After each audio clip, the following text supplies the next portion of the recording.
ชอบเนื้อกรอบหรือเนื้อเย็นที่เอาชอบอันนี้ แต่น้าอร่อยกว่า ไม่ต้องเอาเยอะหรอกเอาแค่ครึ่งโลก็พอแล้วนะ น่าจะมี ครึ่งโลค่ะ ครึ่งโลเนาะอัน เดี๋ นี้ ยวเอาสวยเลย อันนี้เนาะ เอาพวงนึ่งเลย โอ้ไม่ใส่ขิง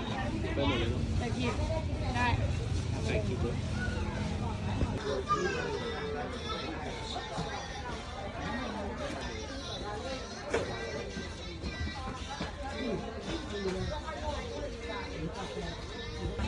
เอาโลนึงเนาะเอาเลือกชิ้น เลือกไม่เป็นแม่เอาไปเลย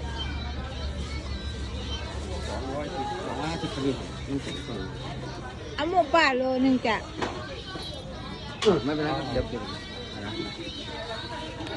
ไม่ซื้อไว้ให้ยายเอาไว้ทำกินอ่ะ ขอทางเลยครับ ลองมาทำกินที่เขาไม่ทำกัน กิโล เอากินโลเลยครับ นี่ตังค์เขาพูดเหรอ อันนั้นตังข้าวปุ้น งั้นแม่